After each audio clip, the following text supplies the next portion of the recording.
Welcome to the CBS Radio Mystery Theater Archives, the only YouTube channel which has the original classic episodes of the CBS Radio Mystery Theater in order with no ads.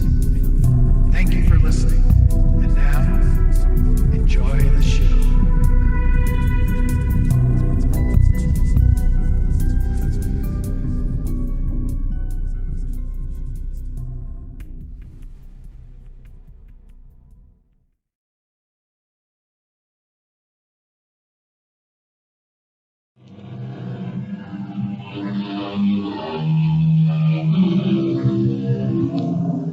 Come in.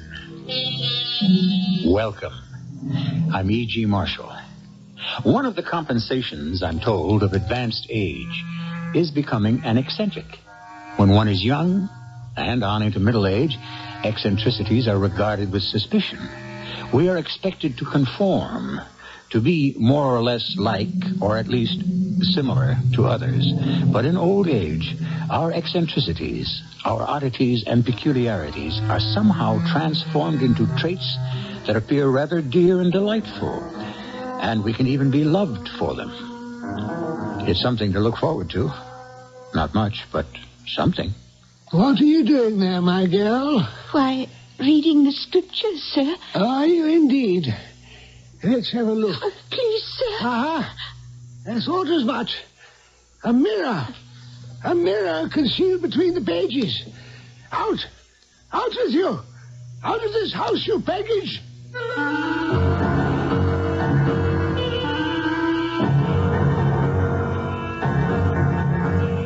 Our mystery drama, House Without Mirrors, was written especially for the Mystery Theater by Elspeth and stars Paul Hecht and Norman Rose. I'll be back shortly with Act One.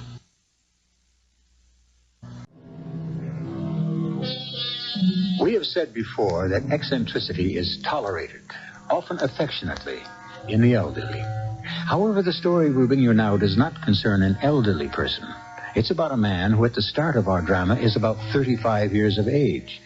But his eccentricity dates back to an earlier time, and it was not tolerated or regarded with affection.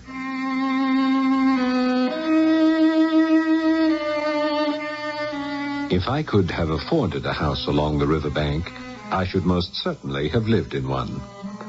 But as things stood at this particular time, I had to content myself with daily walks along the riverside for a breath of fresh air and an amount of healthy exercise. So it was that I came to notice and be interested in the man who emerged each morning from one of the houses that so happily overlooked that placidly flowing river. Sir, I beg your pardon. How's that? I don't mean to intrude, but... Is there something I can do for you? Yes, actually there is. Well, that's your service, sir. I walk along the river each morning at the same time, and each morning I see you come out of your house. It is not my house. No. Oh, I thought, well, I assumed that... I am merely a servant in that house. Oh, I didn't know. The house belongs to a gentleman named Mr. Oswald Strange. But I never see Mr. Strange. Of course, he may leave his house at other hours when I am not here to witness his departure. Mr. Strange never leaves the house. Oh, I'm sorry. Is he an invalid? Not precisely. Not precisely. Let us say he is incapacitated. Yes, I understand. Well, anyway, it was yourself who first interested me and has continued to pique my curiosity. Oh, in what way, may I ask? Well, each morning you come out of the house after a great jingling of bolts and door chains, which I cannot help but hear on those occasions when I happen to be directly in front of the house. You appear, you step forward and stand upon the doorstep. Forgive me if you feel I intrude upon your privacy. I do not regard it as an intrusion. There's nothing to forgive. Pray, continue. Thank you. I shall. Well, standing on the doorstep, I see you look around and sniff the air, and then you come forward. You cross the road, look down into the river. You do it, may I say, with the air of a man accomplishing a self-imposed task from which nothing is supposed to come. Not entirely true. But go on. Thank you. Then, having done this, you cross the road again. Turning on the threshold to take a final inhalation of air, you disappear once again into the house, bolting and chaining the door as if there were no possibility of its being reopened for at least a week.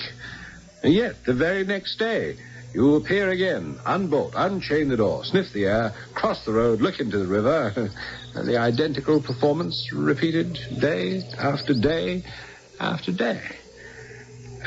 You cannot censure me for being curious. Curious as to what? As to why you do this each day. I do it to check on my appearance. That's why I do it. To check on your appearance. Is that what you said? That is what I said, to check on my appearance.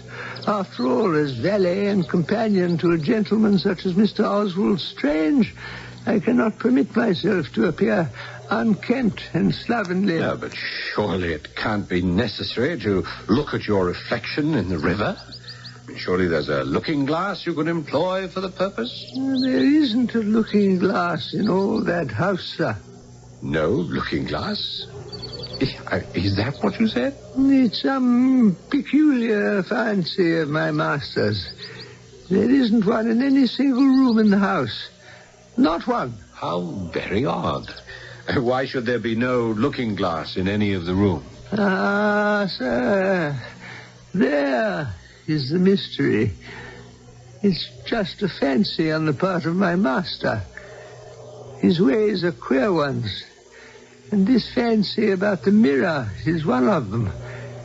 In hiring a new servant, the very first stipulation he makes, has always made, is that about the looking glass.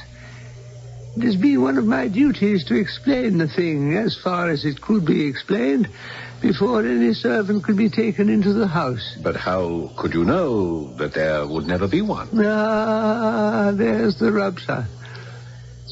I could never be absolutely positive, especially with the woman servants.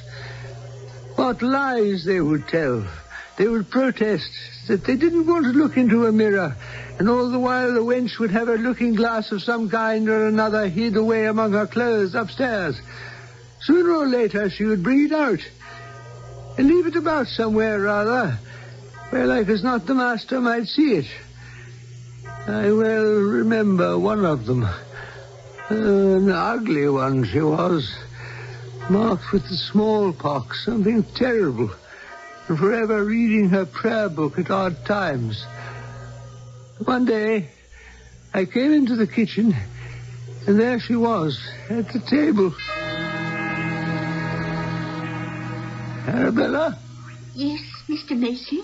This is the day for polishing the silver, is it not? Yes, Mr. Macy, I believe it is. Then what are you doing here in the kitchen? Doing a bit of studying. Huh? And what are you studying, Arabella? Why, the scriptures, of course. And which part of the Holy Book commands your attention at this hour of the morning when you should be caring for the silverware? Why, Ecclesiastes, Mr. Macy. Oh, a great book. Full of the most meritorious advice. Don't you think so, my girl? Oh, yes, sir. Most instructive. Certainly you won't object if I read a verse or two over your shoulder. Mr. Macy, Aha! I thought as much. A mirror. Oh, Mr. Macy, A mirror concealed between the pages. I needed to check the part in my hair. Did you indeed, my girl? Did you think a neat part in your hair would improve your appearance? Mr. Macy, please, sir, you wouldn't give me the sack, would you, sir? You wouldn't do that. You fully understood the terms of employment when you took on the position. Oh, yes, sir, but... No mirrors of any kind, shape, or form. Oh, yes, sir, but... No buts. Go upstairs and pack. Be out of the house within the hour.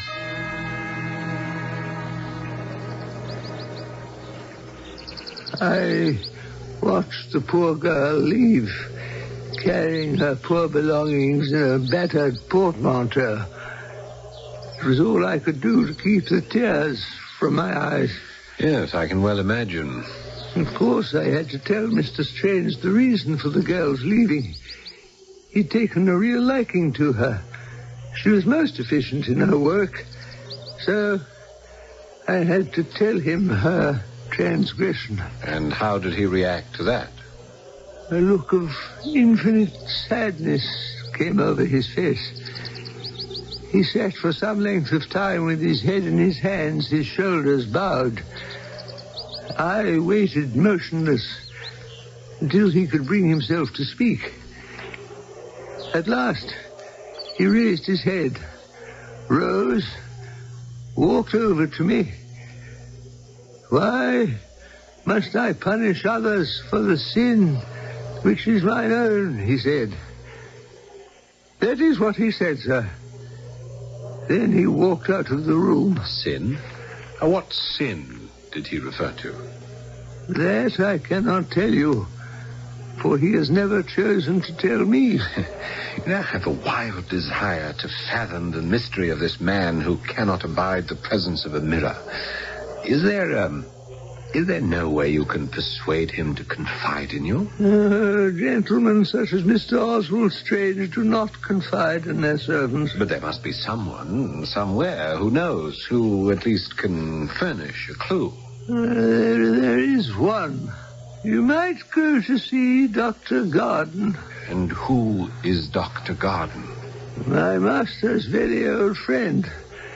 He's the only person who might know my master's secret. And where do I find this Dr. Garden? In that house right there. Next door to that of Mr. Strange. Yes, but how do I approach him? What is the tactful way to go about it? Well, if you like, sir, I will tell him that you propose to call upon him. Dr. Garden trusts me completely. You see, I was once in the service of Dr. Garden. And when Mr. Oswald Strange appeared on the verge of insanity, or even death, he requested me to move in with Mr. Strange and attempt to look after him. And that is what I have been doing ever since. That's amazing. Well, then, shall I inform Dr. Garden that you will call at his house this afternoon? Say at 4 o'clock. I shall be there. I shall most certainly be there.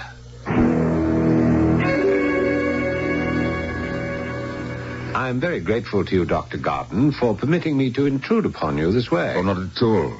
John Macy told me of your interest in the case of my poor friend. How is his health, Doctor, as of now? I'm afraid there is no amendment or any prospect of amendment. I'm extremely sorry to hear that. Old Macy has told you, I take it, some details of his peculiar condition, has he not? He has told me something, and he says you may know all about it. All about it? No, I'm afraid I don't know all. Perhaps I shall never know. Certainly not unless one day he elects to tell me. I only know what happens when he comes into the presence of a looking-glass. But as to the circumstances which have led to his being haunted in the strangest fashion that I have ever heard of, I know no more of them than you do. Haunted? You believe him to be haunted? What else am I to call it? Haunted by the past, or some memory of the past? If we could but locate that memory and bring it out into the light, well, perhaps we shall one day, if he lives to tell us. Suppose you tell me how you came to know Oswald Strange, Dr. Garden. It's as well to begin at the beginning. Yes. Our quixotic acquaintance started on board an Italian steamer, bound from Civitavecchia to Marseille.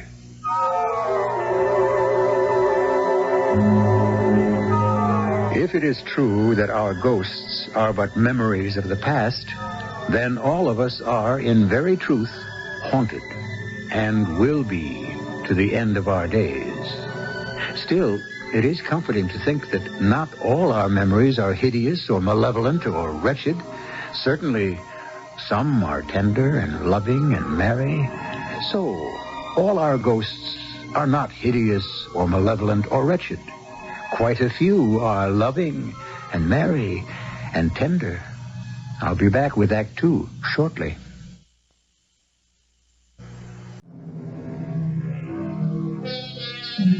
A man accustomed to walk daily along a certain riverbank has become intrigued by another who emerges each day from a certain house at a certain hour to gaze into the flowing river. Upon being asked the reason, the man replies that it is to check upon his appearance, since the master of the house, whose servant he is, cannot abide mirrors. Wishing to pursue the origin of this idiosyncrasy, the questioner has been advised to call at the house next door where lives a Dr. Dryden, physician to the man who abhors mirrors.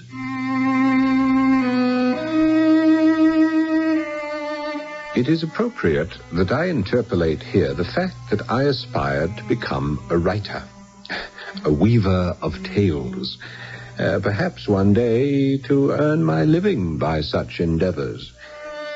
Anything which stirred my imagination was grist to my mill, and the tantalizing bits which I had gleaned from John Macy about the man who permitted no mirrors in his house excited me enormously. So it was that I found myself in Dr. Dryden's study, sitting literally on the edge of my chair, waiting for the good doctor to get on with the story of Oswald Strange.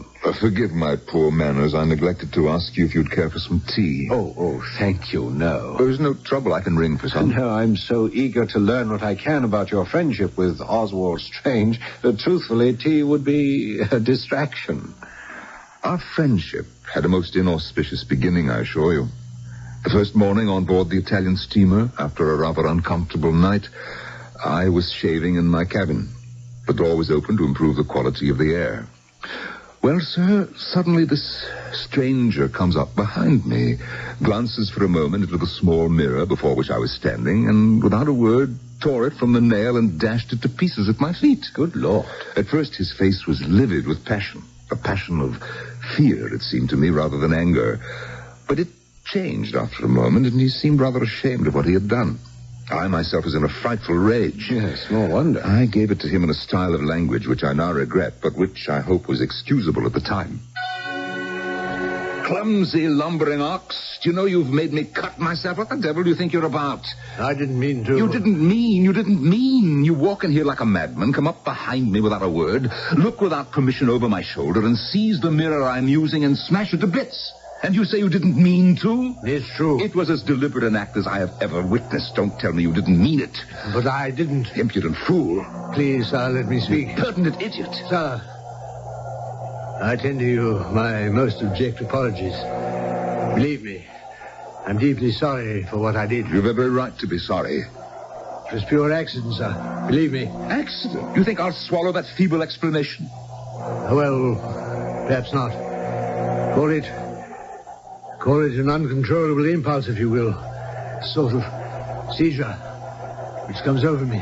Now, look here, I'm a doctor. Dryden is my name. Dr. Dryden. I'm Oswald Strange. What you said interests me. Perhaps on our voyage to Marseille we can spend some time together. Oh, I should be delighted. And take it as some indication that you have pardoned my outburst. Oh, yes, I have. Now I'll just finish shaving my face, without, perforce, the benefit of a looking glass. I did not altogether lose sight of Mr. Strange on board, or even after we had completed our sea journey to Marseille. I found him a pleasant companion, up to a certain point. Up to a point, you were saying, Doctor? Well, there was always a reserve about him. He was uncommunicative about his past life. Most especially, he would never allude to his travels or his residence in Italy, which, however, I thought I could discern was a long one. He spoke Italian well and seemed familiar with the country, but disliked to talk about it. So you continued your travels with Oswald Strange, did you? Well, more or less, off and on. We would meet and then separate and then meet again. There were times when I, with a pretty large experience, was almost afraid to be with him. Really afraid? Yes, really afraid. His attacks were sudden and violent, and there was one most extraordinary feature connected with them all. Some horrible association of ideas took possession of him. when he found himself before a certain object. May I hazard a guess, Doctor? Was that certain object a mirror? Yes, quite so. After we traveled together for some time, I dreaded the sight of a mirror hanging harmlessly against a wall or standing on a dressing table. It begins to sound as though you feared such a sight almost as much as he did. Yes, you are right. I did. But one night, the worst things always happen at night, don't you think? Oh, yes, it often seems so, at any rate. Well, Strange and I arrived at a small town in the central district of Auvergne, a place but little known out of the line of railways. The weather had been rather against us. The day had been dull and murky, the heat stifling, and the sky had threatened mischief since morning. At sundown, these threats were fulfilled. The thunderstorm, which had been all day coming up, burst over the place where we were lodged.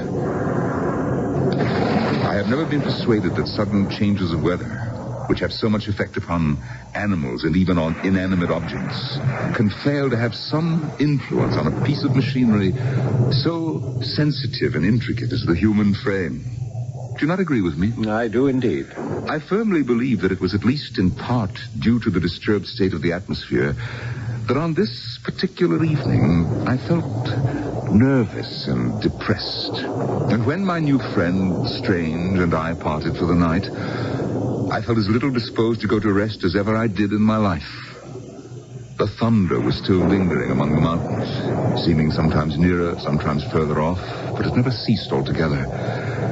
Oh, I was quite unable to shake off a succession of painful ideas.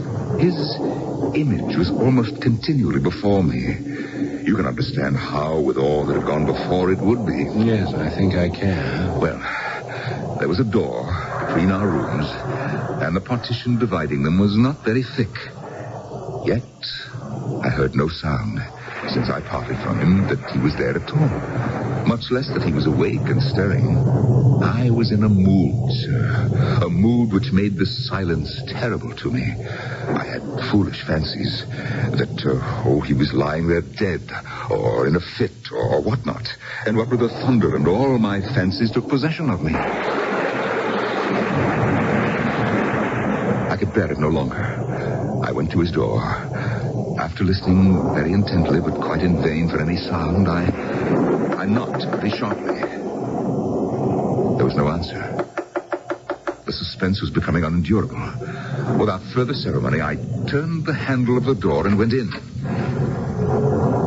It was a great, bare room, so imperfectly lighted by a single candle that except when the lightning flashed, it was impossible to see into its great dark corners.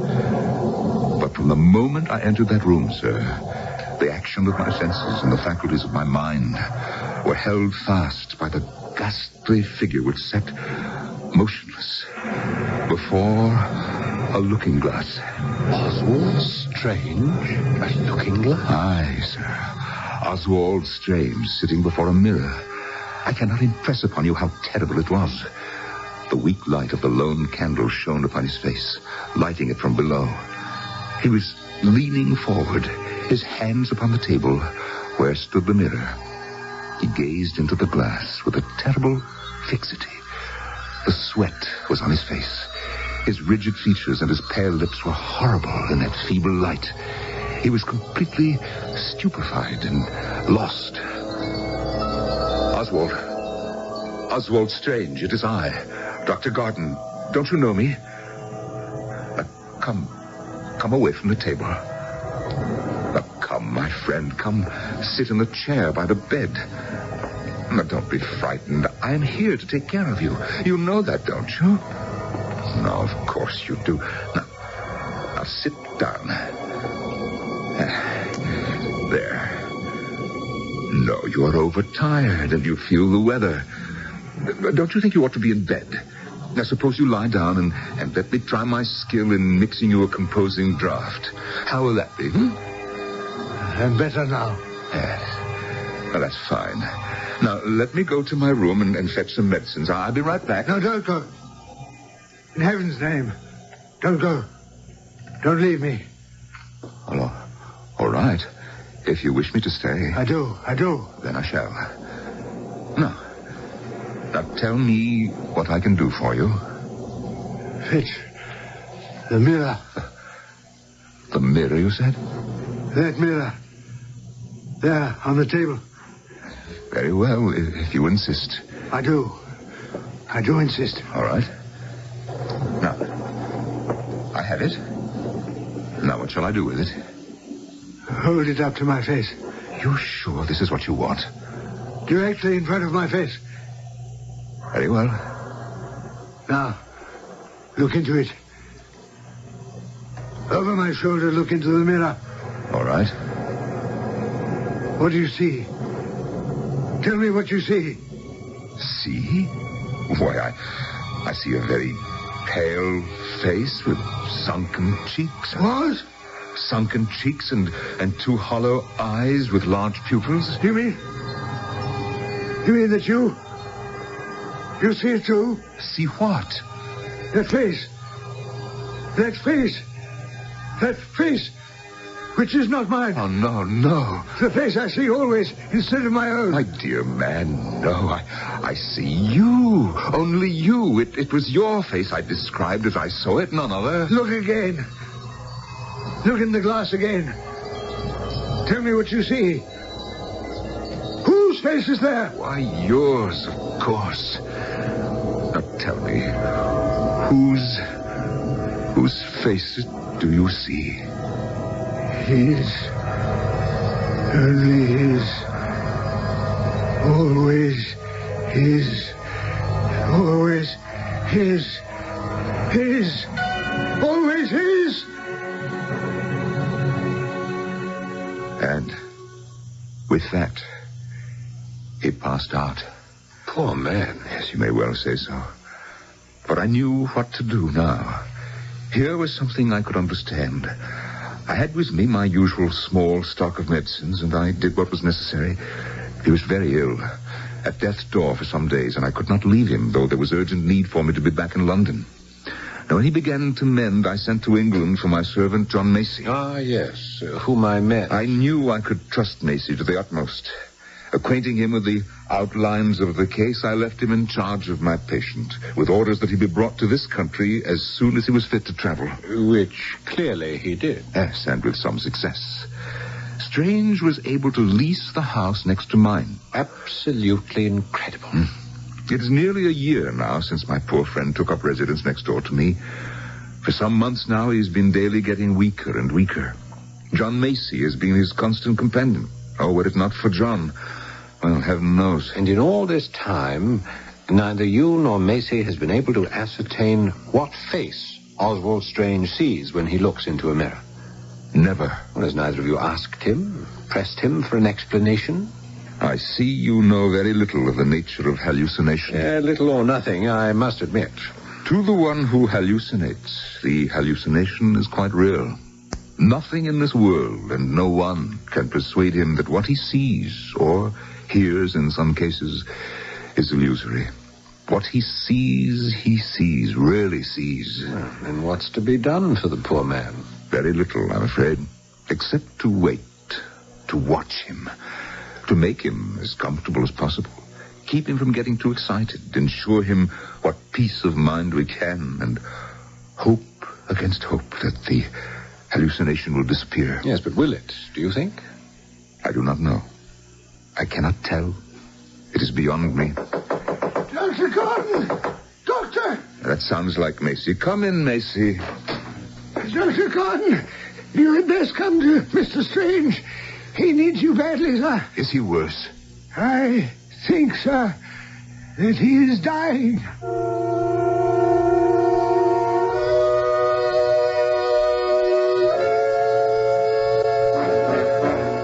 We all live with delusions.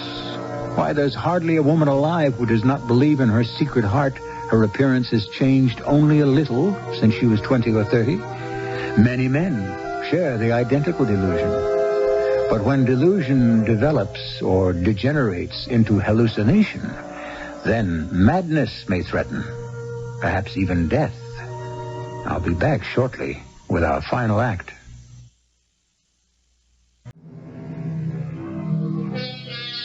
Dr. Garden has been relating to his visitor the story of his erratic friendship with Oswald Strange, the man who cannot endure mirrors. As the curtain fell on our second act, John Macy, entrusted by the doctor with the day-to-day care of his peculiar patient, has suddenly appeared and urged the doctor to come immediately to the bedside of Oswald Strange, who, says Macy, may be dying.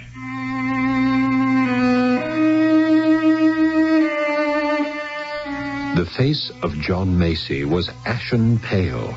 A tremor seemed to pass through his frail body. His hands trembled and his voice shook. At this shocking announcement, Dr. Garden sprang to his feet. He, too, was clearly perturbed in the extreme. What's that? What did you say about Mr. Strange? I think, Doctor, he may be dying. You'd best come at once. Of course, immediately. Dr. Garden. Oh, yes. What am I to do with you? Would it be possible for me to come with you? Why, yes, I suppose that would be all right. Come. Thank you, sir. I've never seen Oswald Strange in the flesh. He's not a pretty sight at the moment. Yes, we'll cut across the lawn. It'll be quicker. Of course, he may be only sleeping, Dr. Garden, but I fear there may be no awakening. Where is he lying? On the chaise, in the small room on the first floor.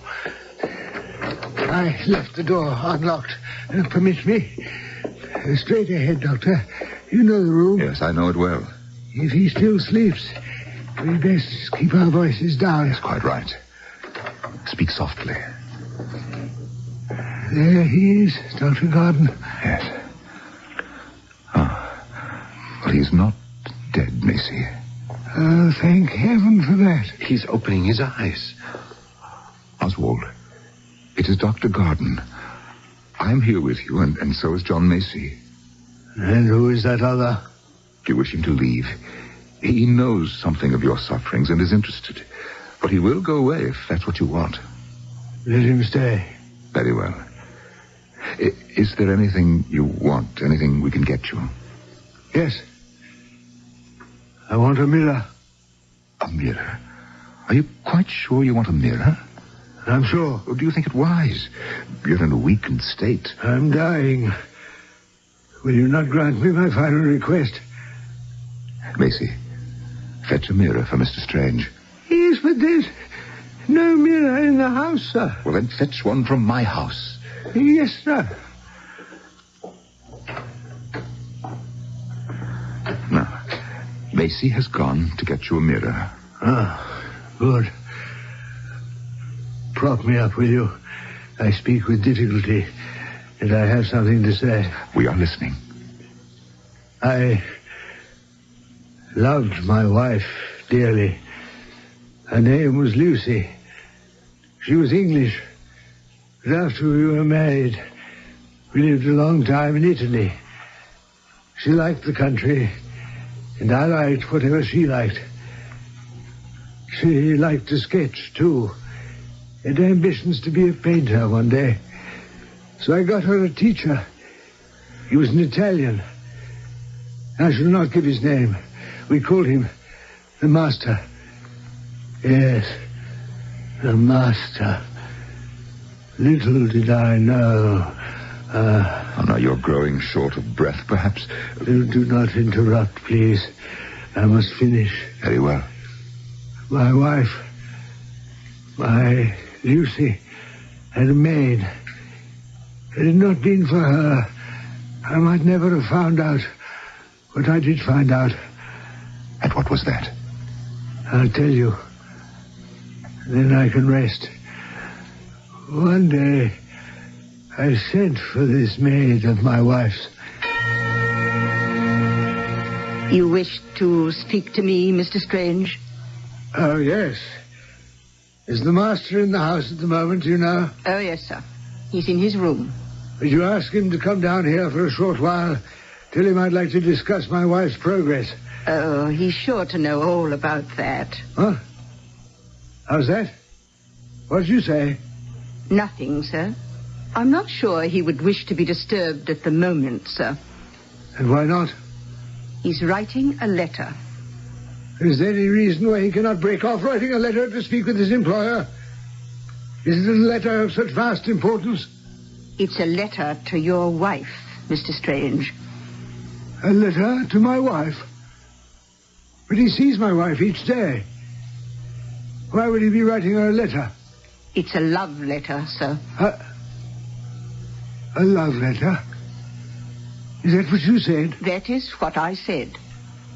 You're a vile, insidious woman. No, sir. A scandalmonger, a troublemaker. What I know, Mr. Strange. And I know more than I have told. You have told enough. Get out of this room. And out of my employ. I know what I know. How can you possibly know the things you claim to know? Because, Mr. Strange, I was once a victim of the master's wiles. In another house than this, under similar circumstances. He seduced my mistress. Then he seduced me. A treacherous, insidious man he is, Mr. Strange. Under cover of his artistic profession, he takes advantage of every opportunity to conquer and degrade whatever woman comes under his spell. And his spell is very powerful. Take my word for it. Is it possible that you yourself are still under his powerful spell? That it is the fury of a frustrated girl that prompts you to slander my wife? It's true. I did love him once. I can't believe it. My Lucy. Go upstairs now, Mr. Strange, to the master's room. There you will find the villain writing to your wife. A frenzy took possession of me as I listened to those words. I am naturally vindictive, you must know that. You must remember that. And now my longing for revenge was like a thirst. A thirst. You should rest, Oswald. No. I must go on to the end. If you must. When the woman repeated those words, "He is writing to your wife," I laid hold of my pistols as by an instinct. I managed to get to his room unobserved. When I entered, I saw him immediately. He sat at the only table in the room, writing at a traveling desk by the light of a single candle. It was a rude table at which he sat, and before him, exactly before him, there was a looking glass. A looking glass. I stole up behind him as he sat and wrote by the light of the candle. I looked over his shoulder at the letter, and I read, "Oh, Heavenly Father," I read, "Dearest Lucy, my love, my darling." I pulled the trigger of the pistol I held in my right hand, and I killed him. My poor friend. But before he died, he looked up once, just once. Not at me, oh no. Not at me directly, but at my image before him in the mirror. Oh, my friend. His face, such a face, full of horror and shock. His face has appeared in every mirror ever since that moment. And mine, my face, is gone. Strange. Oswald. He's No, he's not dead. Simply exhausted. He's so still. Hand me my bag. I'll give him a stimulant. Yes, Doctor, here it is. Hey, Dr. Gordon, I brought the mirror. Hey, here, I'll take it. Now we'll just wait and be quiet till the stimulant takes effect. Yes, sir. Lucy. He's coming round. Amore.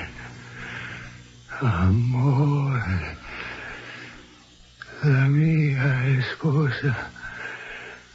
Amore. Lucy. His wife. I will. Provision for Lucy in my will. Look, Doctor, He's opening his eyes. Huh? That man. What does he hold in his hand? It's the mirror you requested, Mr. Strange. I want it. Hold it in front of my face. Is this wise, Oswald? Is it good, do you think, to revive this misery of your lifetime when it's so near its close? Have you not punished yourself enough without this? You must let me have my way in this. For if now, when I look, I see aright once more, I should take it as a sign. Hold the mirror before his face, then. I see.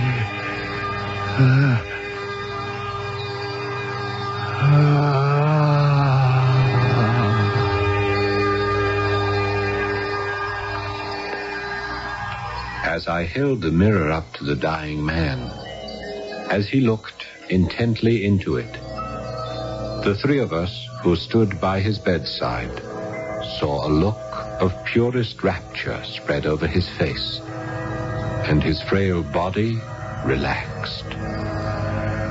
It left no doubt that the face which had haunted him for so long had, in his last hour, disappeared. And the face he saw in the mirror was his own.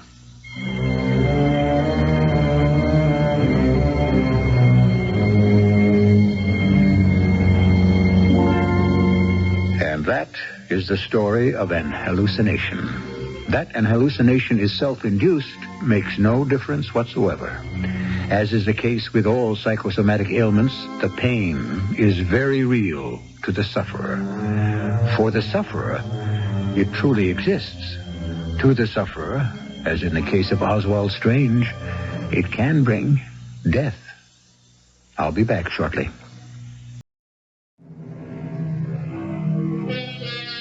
Our drama, House Without Mirrors, was adapted from a short story written by Charles Collins in the year 1866 and originally titled The Compensation House. We've altered a few words, even as we have altered the title, but the plot and essence remain the same as they were more than a century ago. Our cast included Paul Hecht, Norman Rose, Robert Dryden, and Bryna Raeburn. The entire production was under the direction of Hyman Brown. I hope you enjoyed this episode of CBS Radio Mystery Theater. If you've enjoyed this,